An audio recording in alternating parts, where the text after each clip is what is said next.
போனால நம்ம உறவுகளை ஏற்படுறத பார்த்துருக்கோம். ஆனா இதே போனால உறவுகள் முறியறத நம்ம பார்த்துருக்கோமா? பார்த்துருக்க மாட்டோம்னு தான் நினைக்கிறேன். எப்போவாவது போன்ல ட்ரிங் ட்ரிங்னு சவுண்ட் வரும்போது நம்மளோட முகத்துல ஒரு புத்துணர்ச்சி வரும். ஏன்னா பேசுறவங்க யாருன்னு நம்ம தெரிஞ்சுக்கணுமே. ஆனா அவங்களுக்கு இதே ட்ரிங் ட்ரிங் சவுண்ட்னால பயம் வந்திருக்கா? 3Gயோட கதையும் கிட்டத்தட்ட இந்த மாதிரி தான். ஒரு த்ரில்லர் கனெக்ஷன். அதுல ஷியாம் ஷீனா இணை பிரியாதவங்களா இருந்தாங்க. இப்போ நீங்க உங்களை பூதன் சொல்லுங்க, பேய்னு சொல்லுங்க, ஆத்மன் சொல்லுங்க, என்ன வேணாலும் சொல்லுங்க. ஆனா உண்மை என்னன்னா, பகல் இருந்தா இரவு இருக்கு, சூரியன் இருந்தா நிலவும் இருக்கு, ஆகாயம் இருந்தா பூமியும் இருக்கு. அதே மாதிரி தான் கடவுள்னு இருந்தா கூடவே சைத்தானும் இருக்கதான் செய்யுது. எனக்கு தெரிஞ்ச ஒரு வயசான மேக்கப் மேன் இருந்தாரு. அவர் தான் எனக்கு இந்த கதையை சொன்னார். அதாவது அது அவர் சகோதரி சம்பந்தப்பட்ட கதை. அது அவருடைய இந்த கதையில கூட சில சூப்பர் நேச்சுரல் எலிமெண்ட்ஸ் இருக்கு. வாங்க நீங்களே அதை பாருங்க.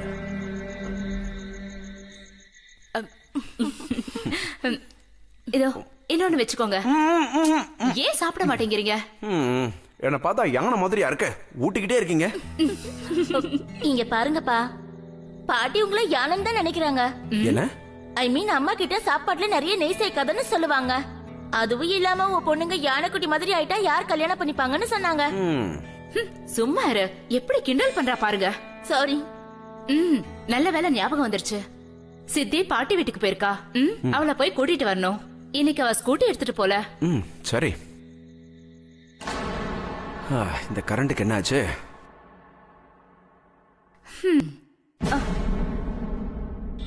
ஐயோ, இந்த பொண்ணு மறுபடியும் பாலுக்கு வந்துருச்சா? ஜன்னலை திறந்து வச்சுட்டு வந்திருக்கியா? போ போய் விரட்டி விடு போ. இப்பவே போய் ஒரு வழி பண்றேன். நான் போய் கேண்டில் எடுத்துட்டு வரேன்.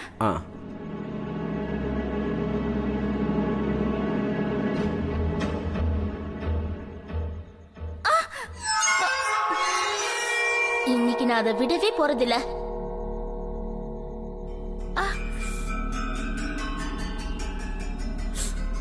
அச்சோ, எல்லா வேலையும் நானே பண்ண வேண்டியதா போயிடுச்சு.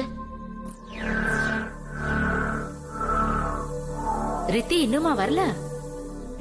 இல்லையே. ரித்தி, ரித்தி சீக்கிரமா வா, சாப்பாடு ஆறிட போகுது.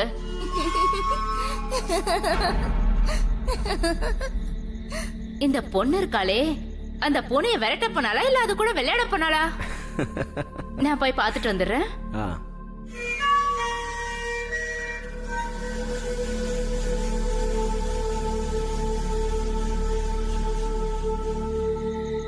ரத்தி, ரத்தி, என்னாச்சு?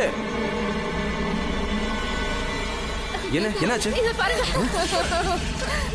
ரத்தி, ரித்தி, கண்ணா, ரித்தி, ரித்தி, ரித்தி வாடா, தண்ணி குடி, தண்ணி குடி, சீக்கிரம் தண்ணி குடி. ரத்தி, ரித்தி, என்னங்க? ரித்தி, என்னாச்சு உனக்கு? ரித்தி, ஐயோ, ரித்தி.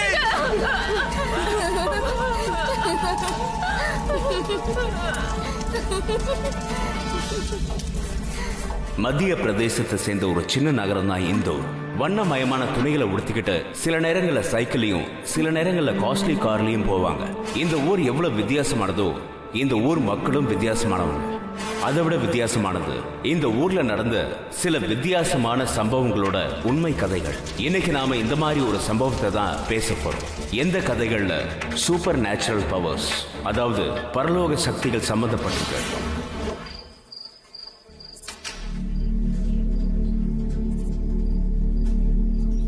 டாக்டர், என் பொண்ணு எப்படி இருக்கா? அவளுக்கு ஒன்னும் ஆயிடலையே. இங்க பாருங்க, 3rd டிகிரி பர்ன். உடம்போட 70% பகுதி எரிஞ்சு போயிருக்கு. இருந்தாலும் எல்லா முயற்சியும் நாங்க எடுத்துட்டு தான் இருக்கோம். நீங்க எது வேணாலும் செய்யுங்க, என்ன வேணும்னாலும் பண்ணுங்க. ஆனா என் பொண்ணை மட்டும் காப்பாத்துங்க ப்ளீஸ். நீங்க கொஞ்சம் அமைதியா இருங்க. நீங்களே தைரியத்தை இழந்துட்டீங்கன்னா ரிதியை யார் பாத்துக்கிறது? டாக்டர், இப்போ நாங்க எங்க பொண்ணை போய் பார்க்கலாமா? அது வந்து ப்ளீஸ். சரி, ஆனா யாராவது ஒருத்தர் தான் உள்ள போகணும். நீ போய் பார்த்துட்டு வா.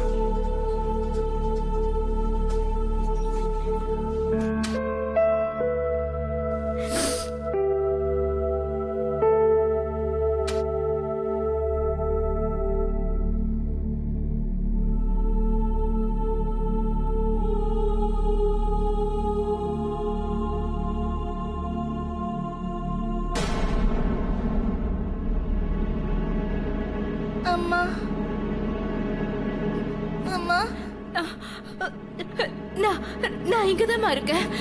உனக்கு எதுவும் ஆகாது. ரித்தி, நீ ஏமா அப்படி பண்ண? எதுக்காக அப்படி பண்ணன்னு சொல்லுமா, சொல்லு. அம்மா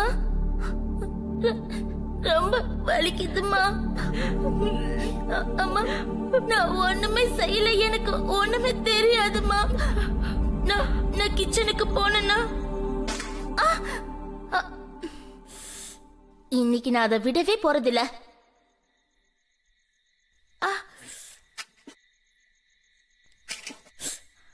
அச்சோ, எல்லா வேலையும் நானே பண்ண வேண்டியதா போயிடுச்சு.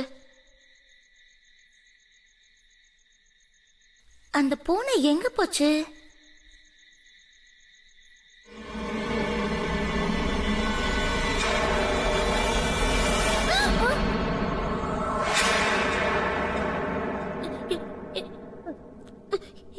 யார் நீ?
நீ என்ன சொல்ற?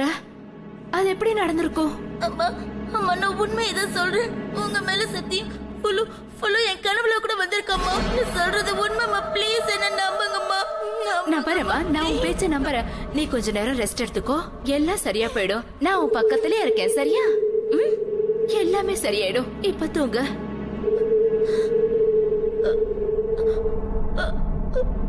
எக்ஸ்பர்ட் சொல்றதெல்லாம் வச்சு பார்க்கும்போது இந்த சம்பவங்கள்லாம் நிறைய பேருக்கு பிரம்ம பிடிச்சிருக்குன்னு தெரிய வருது. அப்படி பார்த்தா பிரித்தியோட நிலைமை பிரம்ம தான் பிடிச்சு போயிருக்கா, இல்லனா ஒரு ரகசியமான உண்மை. காந்தி அவங்க கணவர் ரவி கிட்ட இந்த ரகசியத்தை சொன்னப்போ ரெண்டு பேருமே இதை பெருசாவே எடுத்துக்கல. ஏன்னா பிரித்தியோட மனப்பிரம நினைச்சாங்க, அதாவது ஹாலுசினேஷன்.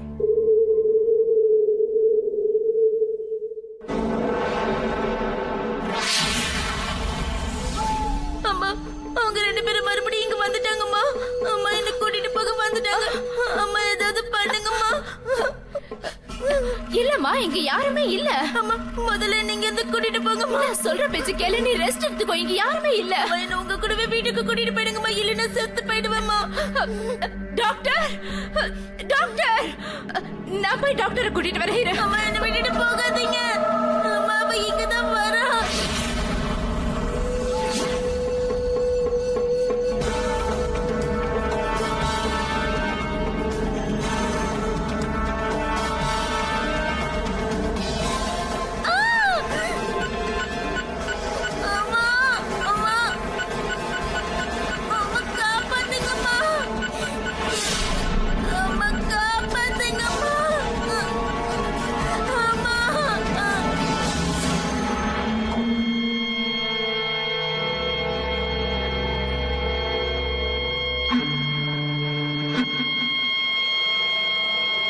வாங்க டாக்டர். இத பாரு ரித்தி, டாக்டர் வந்துட்டாங்க. ரித்தி, உனக்கு ஒண்ணு ஆகாதுமா, சரியா? எழுந்திரிமா, கண்ணை திறந்து பாரு. I am sorry. She is no more.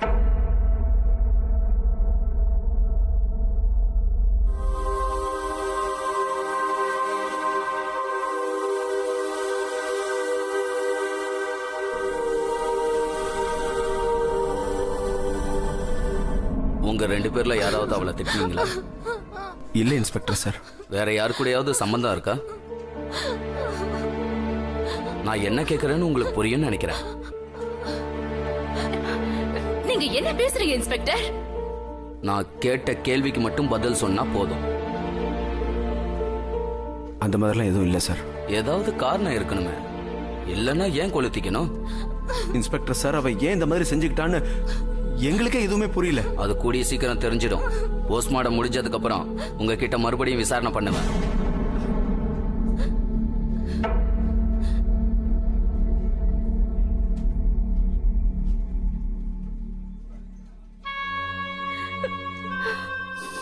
இங்க பாருமா, கொஞ்சம் அமைதியா இரு.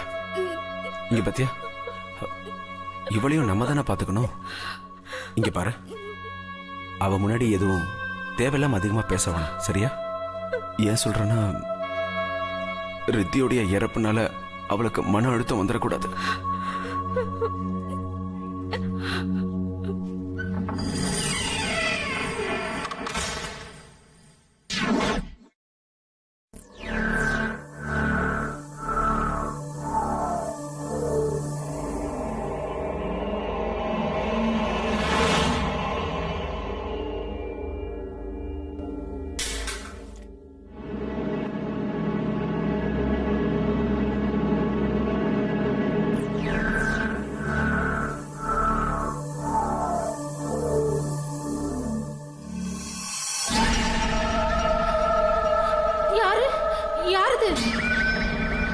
யாரு சொல்லுங்க.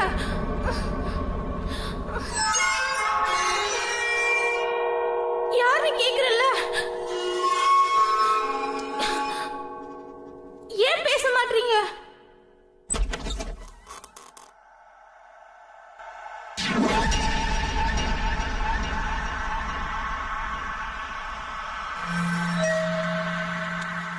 இங்க யாருமே இல்லையே.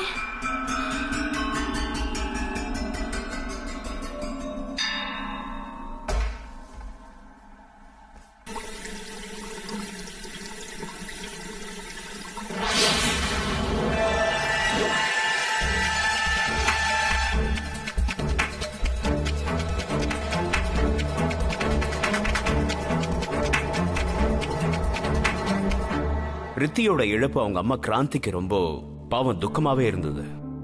வயசு பொண்ணை இழந்துட்டதுனால கிராந்தியோட எல்லா சந்தோஷமும் பறி போயிடுச்சு. இந்த மாதிரி நேரத்துல தான் அவங்க ஒரு ரிப்போர்ட்டரை சந்திச்சாங்க. அவங்களோட பேரு குஷ்பு சர்மா. அவங்களுடைய வார்த்தைகள் ரொம்ப அதிரடியா இருந்தது. நான் உண்மையதான் சொல்றேன், நான் சொல்றத நம்புங்க. எனக்கு உங்களை மாதிரியான ரிப்போர்ட்டர்ஸ பத்தி நல்லாவே தெரியும். அடுத்தவங்க கஷ்டத்துல எரிஞ்சிட்டு இருக்கும்போது அதுல எண்ணெய் ஊத்தி ரசிக்கிறவங்க தானே நீங்க. இங்க பாருங்க, உங்ககிட்ட சொல்ற அளவுக்கு என்கிட்ட எந்த விதமான மசாலா செய்தியும் இல்ல. என் பொண்ணு எதுக்காக தற்கொலை பண்ணிக்கிட்டான்னு எனக்கு தெரியவே தெரியாது. இங்க பாருங்க, நான் ஏற்கனவே ரொம்ப கவலையில இருக்கேன். இந்த மாதிரி அடிக்கடி போன் பண்ணி நேர்ல வந்து என்ன தயவு செஞ்சு தொந்தரவு பண்ணாதீங்க ப்ளீஸ். இங்க இருந்து ஒழுங்கா போயிடுங்க. இல்ல ப்ளீஸ் ஒரு நிமிஷம் ஆண்டி, நீங்களாச்சும் என் பேச்ச கேளுங்க ப்ளீஸ். உங்க பொண்ணு பிரதி ஒன்னும் தற்கொலை பண்ணிக்கல. அவளை கட்டாயப்படுத்தி தற்கொலை பண்ண வச்சிருக்காங்க, தூண்டி விட்டுருக்காங்க. அவளுக்கு என்ன பண்ணணும்னு அவளுக்கே தெரியாது. ஐயோ, ரித்திக்கு மட்டும் இல்ல, இந்த மாதிரி நிறைய பொண்ணுங்களுக்கு நடந்திருக்கு. இங்க பாருங்க ஆண்டி, ப்ளீஸ் ப்ளீஸ் நீங்க எனக்கு உதவி பண்ணுங்க. உங்க பொண்ணு மாதிரி நிறைய பொண்ணுங்களோட உயிர் ஆபத்துல இருக்கு. முதல்ல இங்க இருந்து போறீங்களா? நீ முதல்ல உள்ள வா. அது அந்த பொண்ணு என்னதான் சொல்றான்னு கேக்குறா. இவங்க வளர்றத நீ வேணா நின்னு கேளு. எனக்கு இதை கேட்கணுங்கிற அவசியமே இல்ல, புரியுதா? இங்க பாருங்க சார், ப்ளீஸ் ஒரு தடவை நான் சொல்றத கேளுங்க. ஒருவேளை நான் சொல்றதுல உங்களுக்கு நம்பிக்கை இல்லைன்னா உங்களுக்கு சரின்னு படுறத நீங்க செய்யுங்க. நம்ம பொண்ணுக்காகவாவது கேளுங்க ப்ளீஸ். Please Ravi sir. நீங்க வாங்க வாங்க.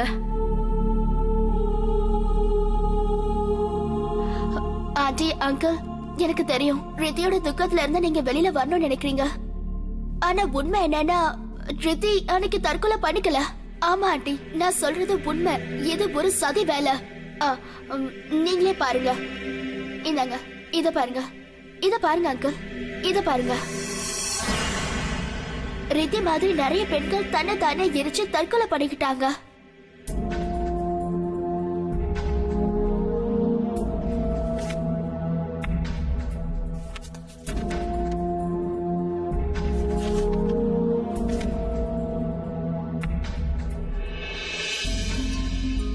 பாருங்க, எல்லா பொண்ணுங்களும் சாகறதுக்கு முன்னாடி ஏதோ 2 பொண்ணு இருந்திருக்காங்க, என்கிட்ட வந்துருன்னு கூப்பிட்டுருக்காங்க. அவங்க சொன்ன ரிப்போர்ட் எழுதினதே நான் தான். இதாங்க, இத பாருங்க, இங்க பாருங்க. நான் இதுல நிறைய ரிசர்ச் பண்ணிருக்கேன்.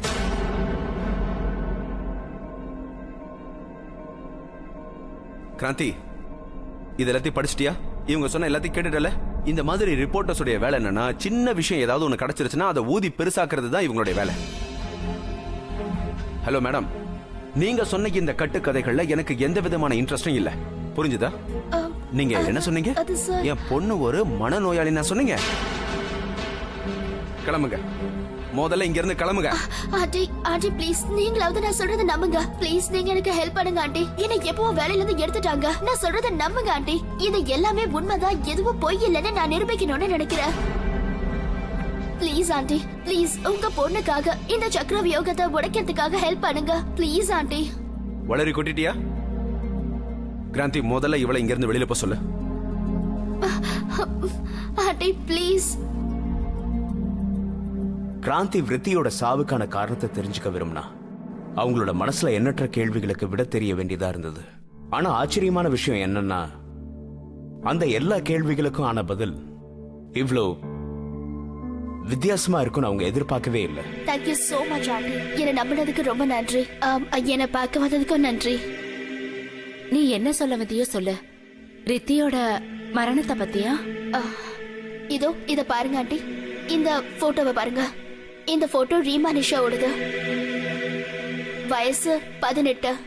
கொஞ்ச நாளாவே ரொம்ப கவலையா இருந்தாங்க.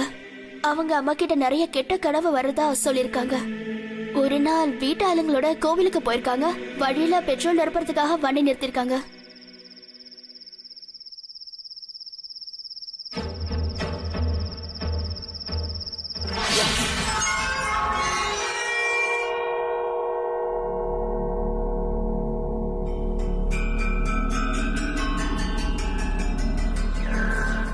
என்னம்மா இங்க போற? சரி சீக்கிரம் வந்துரு. வண்டில இருந்து கீழே இறங்கி ஒரு 10-12 அடி தான் போயிருப்பாங்க. ஆனா திடீர்னு அவளுக்கு என்ன ஆச்சுன்னு தெரியலையா. பெட்ரோல் பங்க்ல அவளுக்கு பக்கத்துல இருந்த கேன்ல இருந்த பெட்ரோல் எடுத்து அவ மேல ஊத்திக்கிட்டாளா. என்ன பண்ற? என்னாச்சுமா? என்ன பைத்தியம் பிடிச்சிருக்கா? அவள அங்க இருந்தவங்க எல்லாம் தடுக்க முயற்சி பண்ணப்போ அங்கிருந்து அவ ஓடி இருக்கா. சொல்றது கேளுமா. என்னம்மா பண்ற? ஐயோ, அவங்க எல்லாம் கூப்பிடுறாங்க. நீ யார சொல்ற? யாருமே அங்க இல்ல. ஆமா, நான் அவங்க கிட்ட போக விரும்புறேன்.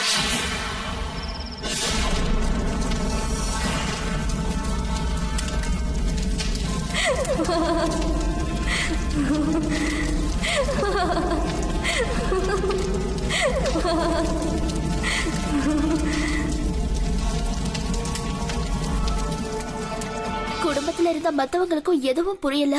அவ இந்த சின்ன வயசுல எதுக்காக தற்கொலை பண்ணிக்கணும்னு யோசிச்சாங்க. இத பாருங்க, இத பாருங்க. வசுத்ரா மாது, இந்த நியூஸ் பேப்பர்ல கூட வந்துச்சு.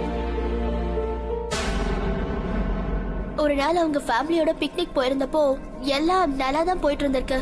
ஆனா திடீர்னு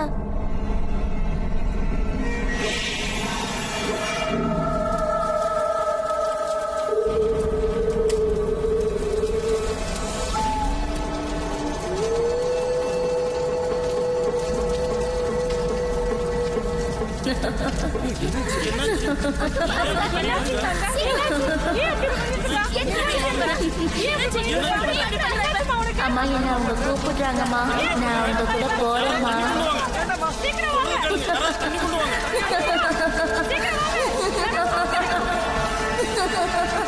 ஆண்டி, இந்த மாதிரி 1-2 இல்ல, இண்டோர்ல நிறைய பொண்ணுங்க தற்கொலை பண்ணிருக்காங்க. அதுவும் ஒரே மாதிரி.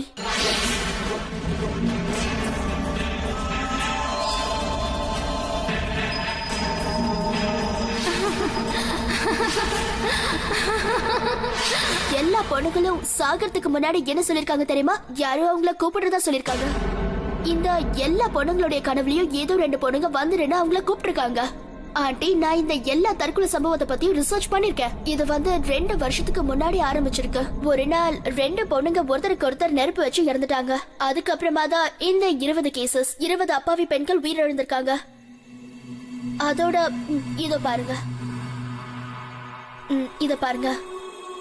அவங்க சாகிறதுக்கு முன்னாடி சொன்ன அடையாளங்கள் அப்படியே இருக்கு. இத பாருங்க. இந்த 2 பொண்ணுங்களோட அப்பா பைத்தியக்கார ஹாஸ்பிட்டல்ல இருக்காரு.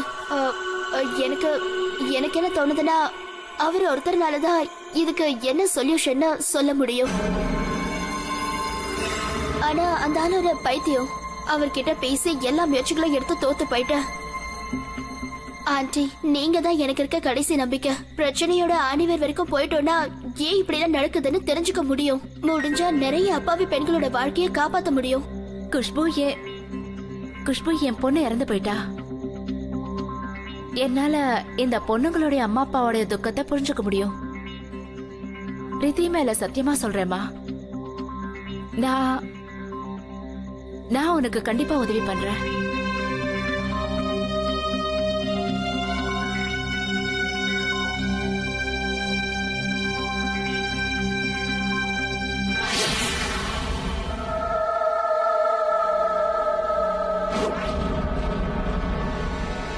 அட கடவுளே,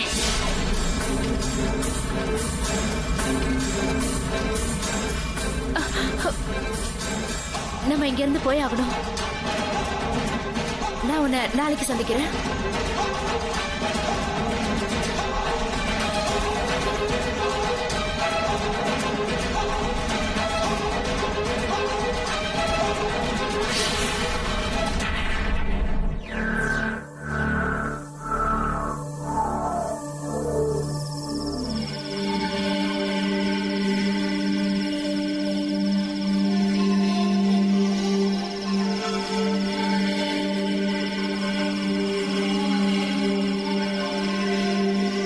சித்தி,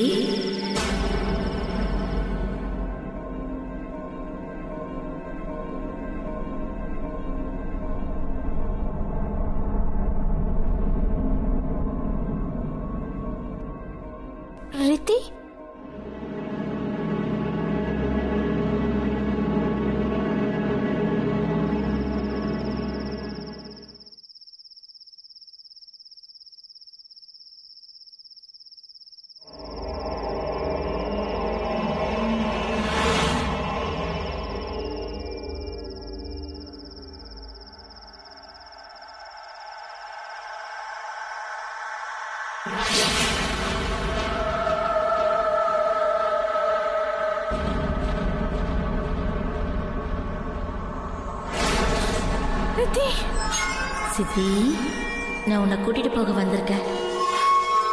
என் கூட வந்துடு. முடியாது. நம்மெல்லாம் ஒண்ணா இருக்கலாம். முடியாது. சின்ன வயசுல விளையாடின மாதிரி விளையாடலாம். ரித்தி, எனக்கு பயமா இருக்கு. இத பாரு, என்ன ஒண்ணும் பண்ணிடாத. நான் உன்னோட அக்கா சித்தி, என்னை பார்த்து பயப்படாத. ரித்தி, எனக்கு ரொம்ப என் கூட வா. நான் தான் கூப்பிடுறேன்ல, வா சித்தி. முடியாது. என் கிட்ட வா. முடியாது. என் கூட வா. முடியாது. சித்தி, சித்தி, என்ன ஆச்சு? என்ன ஆச்சுமா? இல்ல, ஒண்ணு இல்ல.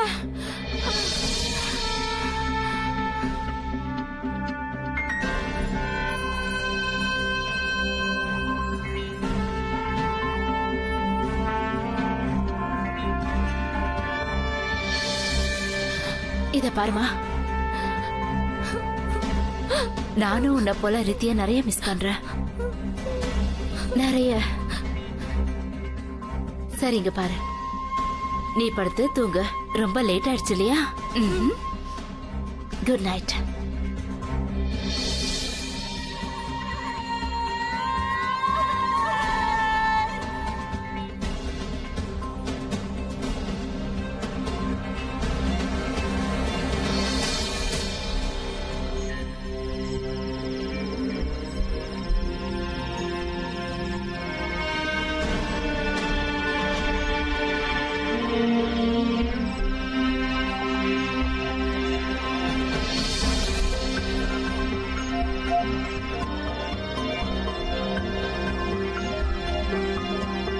ஆண்டி, இந்த மாதிரி 1-2 இல்ல, இண்டோர்ல கிட்டத்தட்ட நிறைய பெண்கள் தற்கொலை பண்ணிருக்காங்க. அதுவும் ஒரே மாதிரி. இந்த எல்லா பொண்ணுங்களுடைய தற்கொலையிலயும் ஏதோ 2 பொண்ணுங்க என்கிட்ட வந்துருன்னு கூப்பிட்டு இருக்காங்க. அந்த 2 பொண்ணுங்களோட அப்பா பைத்தியக்கார ஹாஸ்பிட்டல்ல இருக்காரு. அவரால மட்டும்தான் இந்த பிரச்சனைக்கு என்ன சொல்யூஷன் சொல்ல முடியும். நீங்க தான் எனக்கு இருக்க கடைசி நம்பிக்கை. நாம இந்த பிரச்சனையுடைய ஆணிவை வரைக்கும் போயிட்டோம்னா நிறைய அப்பாவி பெண்களை காப்பாற்ற முடியும்.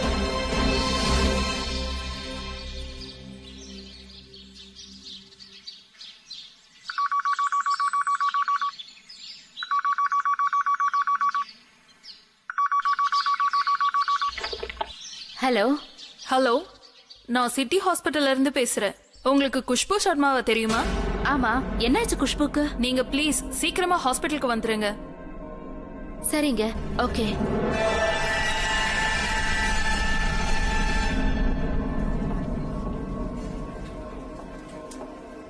குஷ்பு குஷ்பு சர்மாவை சந்திக்கணும். ஹாஸ்பிட்டல்ல இருந்து போன் வந்தது. ஓஹா, room number 312. But she is no more. என்னது?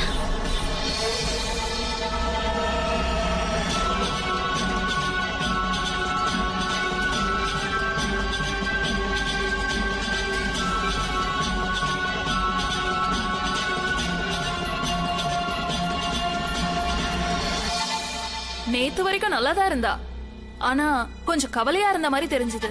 ஏன்னா கொஞ்ச நாள் முன்னாடி வேலையும் போயிருச்சு. நேத்து நடுராத்திரி கிட்டத்தட்ட 3:30 இருக்கும். நான் கிச்சன்ல தண்ணி குடிக்க போனேன். ஏதோ பயங்கரமா எரியற வாசனை வந்துச்சு. நான் குஷ்புவோட ரூம் ஜன்னல்ல இருந்து எட்டி பார்த்தப்போ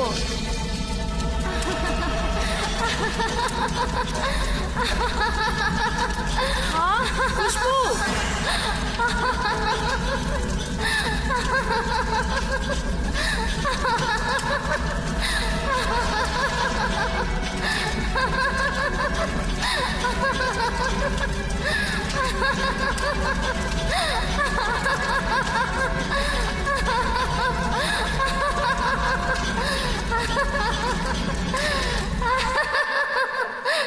நான் நேத்து தான் அவளை சந்திச்சேன். ஆனா இனிமே அவங்கள சந்திக்க முடியாதுன்னு எதிர்பார்க்கவே இல்லை. அந்த 2 பொண்ணுங்க ரித்திய மாதிரியே குஷ்புவையும். சரிம்மா, நீங்க போலாம். Inspector sir, inspector sir, Khushbu அந்த பொண்ணு தற்கொலை பண்ணிக்கல. அது ஏன் பொண்ணும் அதே மாதிரிதான் எரிஞ்சு செத்து போனா. இந்த எல்லா பொண்ணுங்களுடைய மரணத்துல ஒரு பெரிய ரகசியம் இருக்கு. இங்க பாருங்க கிராந்தி, நீங்க கொஞ்சம் அமைதியா இருங்க.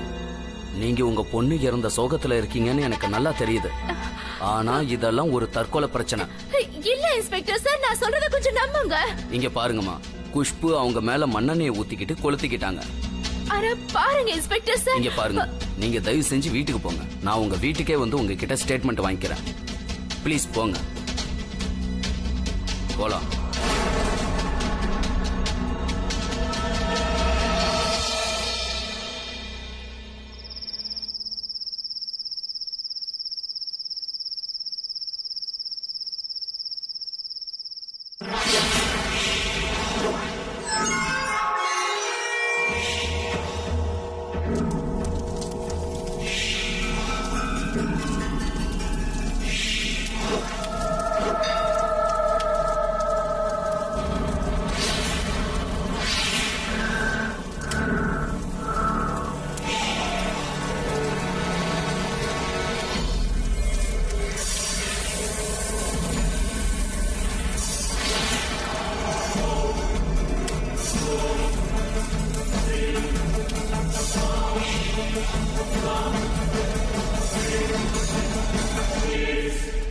உனக்கு என்ன பைத்தியமா? நீ எரிஞ்சு போயிருந்தீனா என் வேலையை போயிருக்கோம். அட யார் இது? யாருன்னே தெரியல.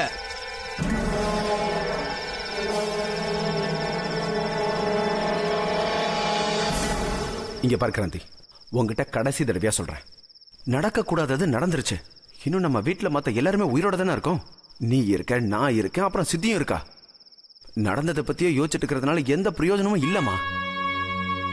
பிரிதி எனக்கும் பொண்ணுதான். ஆனா உன்ன மாதிரி நான் ஒன்னும் பைத்திய மாதிரி சுத்திட்டு இல்ல. வேலைக்கு போயிட்டு தானே இருக்கேன். அப்பதானே என்னால உங்களை பாத்துக்க முடியும். கிராந்தி, இழந்தது நமக்கு கண்டிப்பா திரும்ப கிடைக்காத, புரிஞ்சுதா? சித்தி வந்துட்டியா? நீ நீ டயர்டா இருக்கல, போய் ஃப்ரெஷ் ஆயிடு, நான் வந்துடுறேன். கால்ல என்னாச்சு? ஒண்ணு இல்லம்மா, சும்மா அடிபட்டுருச்சு. நீங்க ஒண்ணும் கவலைப்படாதீங்க, இது சரியாயிடும். பார்த்து பத்திரமா போமா. போமா.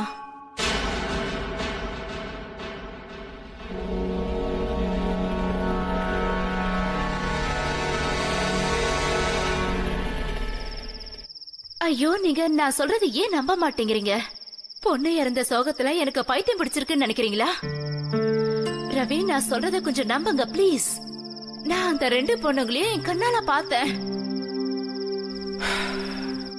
கிராந்தி, சித்தி இப்ப வீட்டுக்கு வந்துட்டா. இந்த பேச்சை இதோட நிறுத்திக்க, சரியா? ஒரேடியா நான் சொல்றத நல்லா கேட்டுக்க. அவளும் உன்ன மாதிரியே மென்டலி டிஸ்டர்ப் ஆகக்கூடாது.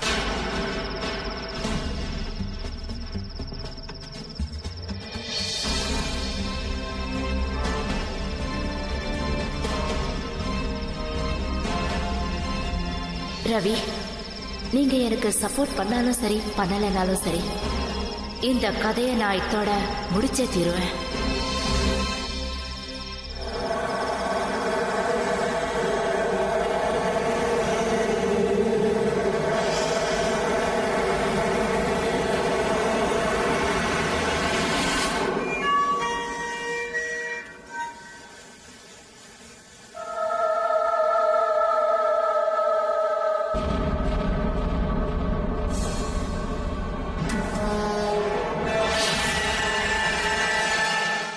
கிராந்திக்கு இப்போ நம்பிக்கை வந்துடுச்சு. எல்லா சாவுக்கும் காரணம் இந்த ரகசியமான பொண்ணுங்க தானே தெரிஞ்சது. ஆனா இத பத்தி 2 பேருக்கு மட்டும்தான் தெரிஞ்சிருந்தது. ஒன்னு அந்த கிராந்தி, இன்னொன்னு அந்த குஷ்பு. ஆனா அந்த குஷ்பு தற்கொலை பண்ணிக்கிட்டதுக்கு அப்புறம் கிராந்தி கிட்ட ஒரே ஒரு வழிதான் மிஞ்சி இருந்தது. அந்த வழி அவங்களே அந்த மென்டல் அசைலம் போய் அந்த 2 பொண்ணுங்களோட அப்பாவை சந்திக்கிறது. 2 பொண்ணுங்க தற்கொலை பண்ணிக்கிட்டாங்களே, அவங்க அப்பா எங்க பேஷண்டா இருக்காரு, அவரை நான் பார்க்கணும். இல்ல மேடம், அவரை பார்க்க யாருக்கும் அனுமதி இல்ல. எங்க பாருங்க ப்ளீஸ். இவங்க எந்த பேஷண்ட பார்க்கணுமா? அந்த பைரமேனியா பேஷண்ட பார்க்கணுமா? நான் உனக்கு எத்தனை முறை சொல்லியிருக்கிறேன், 3rd டிகிரி பேஷண்ட் சந்திக்க யாரையும் விடக்கூடாது. டாக்டர் ப்ளீஸ், நான் அந்தால முக்கியமா சந்திச்சே ஆகணும். ஏன்னா என்கிட்ட நேரமே இல்ல. என் பொண்ணு அவங்க பொண்ணுங்க மாதிரியே தற்கொலை பண்ணிக்கிட்டாங்க. நான் அவர்கிட்ட கண்டிப்பா பேசி ஆகணும் டாக்டர். நீங்க வேணும்னா என் கூடவே வாங்க. ஆனா ஒரே ஒரு வாட்டி அவரை சந்திக்கணும். இங்க பாருங்க, அந்த ஆளு ஒரு மனநோயாளி. அவரோட நோய்க்கு பேரு பைரோமேனியா. இந்த மாதிரி பேஷண்ட்ஸ் உங்களை மாதிரி ஆளுங்களை பார்த்தா ஈஸியா அட்ராக்ட் ஆயிடுவாங்க, வெறித்தனமா நடந்துப்பாங்க. அந்த ஆள் அவங்க பொண்டாட்டி கூட எரிச்சிட்டான். ஒருவேளை அவரோட 2 பொண்ணுங்களுக்கும் இந்த மாதிரி நோய் இருந்திருக்கணும். அவங்களே நெருப்புல தான் விளையாடி இருக்கிறாங்க. நெருப்போட விளையாடும் போதுதான் அவங்க இறந்திருக்கிறாங்க. இந்த ஆள்னால அந்த சோகத்தை தாங்க முடியல. அதனால அவரு அதே வயசுல இருக்கிற இன்னொரு பொண்ணை எரிக்க முயற்சி பண்ணிருக்காரு. சில வருஷங்கள் போலீஸ் இவரை ஜெயில வச்சிருந்தாங்க. அதுக்கப்புறம் அவரை இங்க அனுப்பிட்டாங்க. நாங்க தான் அவருக்கு சிகிச்சை செய்ய ட்ரை பண்ணிக்கிட்டு இருக்கோம். டாக்டர், இது ரொம்ப இம்பார்ட்டன்ட். Please please. சரி, கதவை திறங்க. நீங்க என் கூட வாங்க.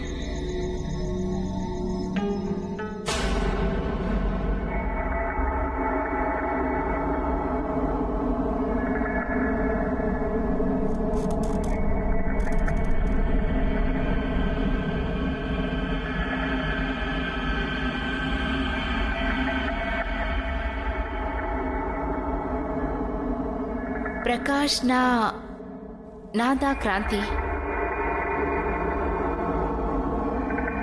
நான் உங்க பொண்ணுங்களுக்கு என்ன ஆச்சுன்னு உங்ககிட்ட தெரிஞ்சுக்கலான்னு வந்திருக்கேன். நீங்க துக்கத்துல இருக்கீங்கன்னு என்னால புரிஞ்சுக்க முடியும் பிரகாஷ். பொண்ணு கூட உங்க பொண்ணுங்க மாதிரியே தற்கொலை பண்ணிக்கிட்டா.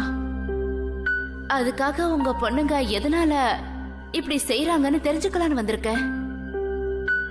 ஏன் அப்பாவி பொண்ணுங்களை நெருப்புல விளையாட தூண்டி விட்டு அதே நெருப்புல தற்கொலை செஞ்சுக்கிற மாதிரி ஏன் ஊக்க விடுறாங்க? எதுக்காக செய்யறாங்க? எதுக்காக இந்த மாதிரி அப்பாவி பொண்ணுங்களோட வாழ்க்கையில விளையாடிட்டு இருக்காங்க? நான் என் பொண்ணை இழந்துட்டு நிக்கிறேன். அதனாலதான் இதெல்லாம் எதுக்காக செய்யறாங்கன்னு தெரிஞ்சுக்கலான்னு வந்திருக்கேன். தயவு செஞ்சு சொல்றீங்களா பிளீஸ்? என்னன்னு எனக்கு சொல்றீங்களா இல்லையா? பைத்தியக்காரி, பைத்தியக்காரினி, இங்க இருக்கிற எல்லாரும் தான். இந்த உலகத்துல மக்கள் அதிகமாயிக்கிட்டே இருக்காங்க, ரொம்ப அதிகம். எவ்வளவு மக்கள் இருக்காங்களோ அதே அளவுக்கு பாவங்கள் இருக்கு. நானும் என் பொண்ணுங்களும் சேர்ந்து அந்த பாவங்களை கொஞ்சம் கொஞ்சமா குறைச்சுக்கிட்டு இருக்கோம். ஆமா, ரொம்ப வருஷம் கஷ்டப்பட்டு இதெல்லாம் செய்யற அளவுக்கு நான் தான் தயார் செஞ்சேன். அவங்களோட அம்மா ரொம்ப அதிகமா தொல்லை பண்ணிக்கிட்டே இருந்தா. என் பொண்ணுங்களை என்கிட்ட வரவே விட மாட்டா. அப்பதான் ஒரு நாள் அவளை ரொம்ப தூரத்துக்கு அனுப்பிட்டேன். ஏன்னா அப்பதான் அவ எங்க கூடவே இருக்க முடியாது. அவளை எரிச்சிட்ட எரிச்சிட்ட எரிச்சிட்ட எரிச்சிட்ட எரிச்சிட்ட. இப்போ என் பொண்ணுங்க என்னோட வேலைய செஞ்சுக்கிட்டு இருக்காங்க, பொண்ணியும் சம்பாரிச்சுக்கிட்டு இருக்காங்க.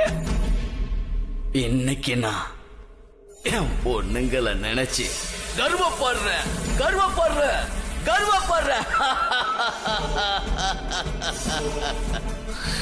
என் பொண்ணுங்களை நினைச்சு நான் ரொம்ப கர்வப்படுறேன். கர்வம்.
பைத்தியக்காரா, உன்னுடைய இந்த கேவலமான எண்ணத்தால அந்த அப்பாவி பொண்ணுங்க மட்டும் இல்ல, உன்னுடைய 2 பொண்ணுங்களும் அனுபவிச்சுட்டு தான் இருக்காங்க. அது தெரியுமா உனக்கு? இறந்ததுக்கு அப்புறமாவும் அவங்களுக்கு நிம்மதி கிடைக்கல தெரியுமா? இன்னும் அலைஞ்சிட்டு இருக்காங்க. உன் பொண்ணுகளும் அதே மாதிரி அலைவாங்க. அதுவும் அவங்க கூடவே 2 பொண்ணுங்களும். பெரியவ போயிட்டால, இப்போ சின்னவ போக போறா.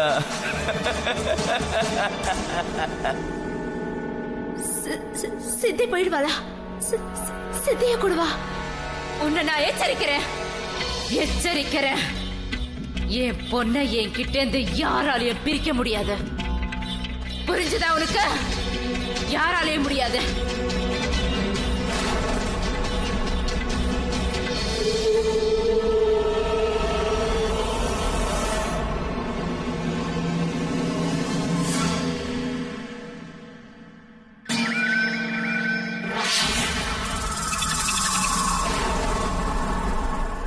கிராந்திக்கு அவங்களோட பொண்ணு சித்தியை காப்பாத்த அவங்களுக்கு எந்த ஒரு வழியுமே தென்படல.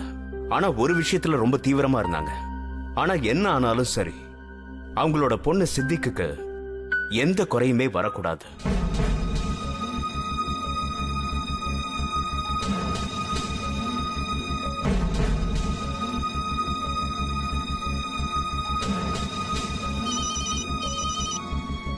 கிராந்தி சொல்லு. ரவி ரவி, அது சித்தி எங்க இருக்கா? அது சரி, முதல்ல நீ எங்க இருக்கன்னு சொல்லு. ரவி, இது கேள்வி கேட்கிற நேரம் இல்ல. சித்தி எங்க இருக்கான்னு சொல்லு. நான் சொல்றது கேளு. சித்தி உயிருக்கு ஆபத்து.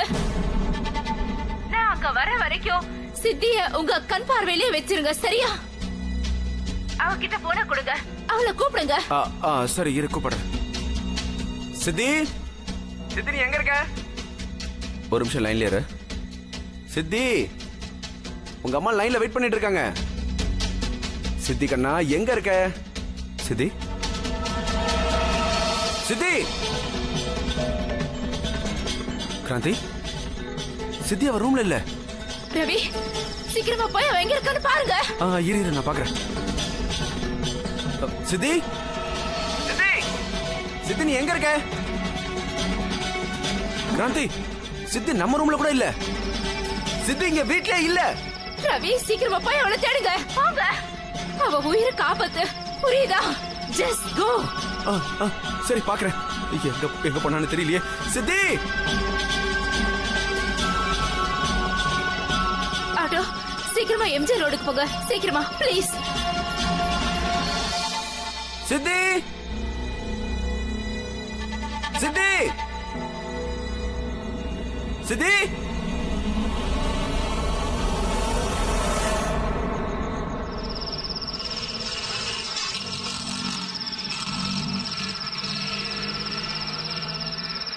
கொஞ்சம் சீக்கிரமா போங்க.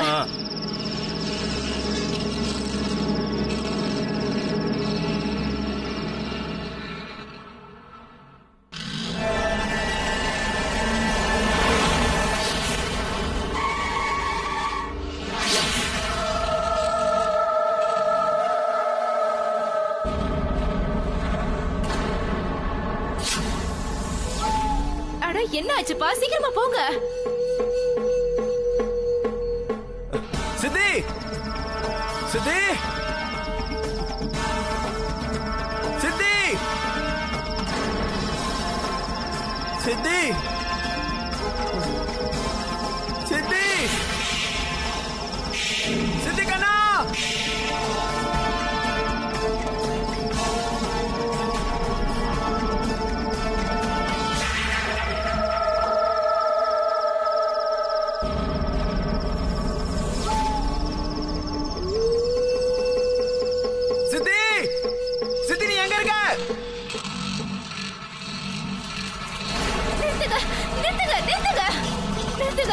என்ன ஆச்சு பாருங்க. நெருப்பு பிடிச்சிருக்கு. யாராவது காப்பாத்துங்க காப்பாத்துங்க.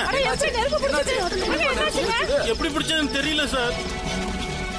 நிறுத்துங்க நிறுத்துங்க நிறுத்துங்க ப்ளீஸ் நிறுத்துங்க. இத பாருங்க எனக்கு கொஞ்சம் ஹெல்ப் பண்ணுங்க ப்ளீஸ். என்ன எம்ஜி ரோடு வரல டிராப் பண்ணுங்க ப்ளீஸ். என் பொண்ணோட உயிர் ஆபத்துல இருக்கு. உதவி பண்ணுங்க. ஓகே வாங்க வாங்க நான் டிராப் பண்றேன்.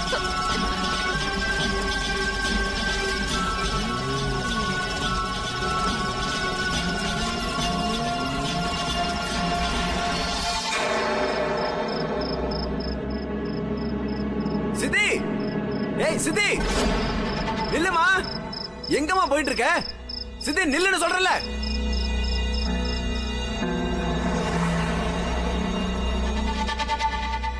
கொஞ்சம் சீக்கிரமா போங்க சார். எமர்ஜென்சி அதனாலதான். சித்தி எங்க போற நீ? கேட்டுட்டு இருக்கல.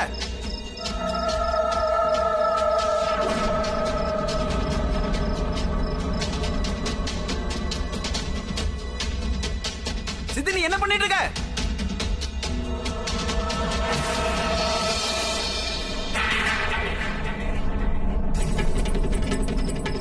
சித்தி என்ன பண்ற? வேணாம் வேணாம் அப்படி செய்யாத.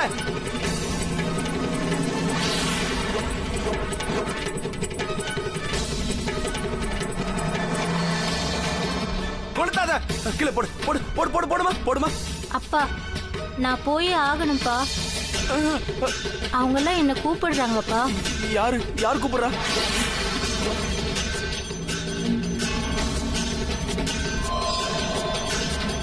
நான் போறேன்ப்பா. வேணாமா வேணாம் ப்ளீஸ் சொல்றத கேளுமா. சித்தி ரவி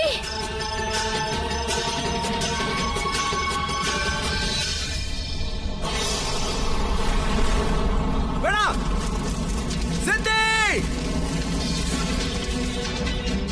ரவி ரவி ரவி சித்தி அங்கிருந்து வந்துருமா.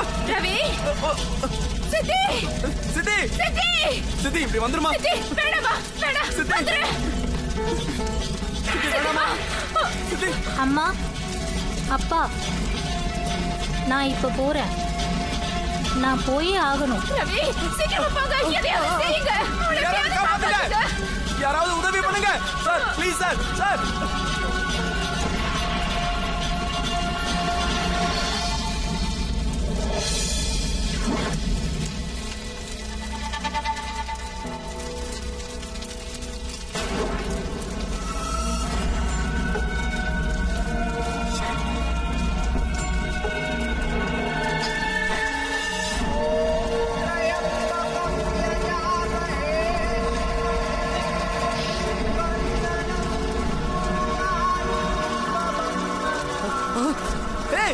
நீ எங்க போற கிராந்தி? சித்தி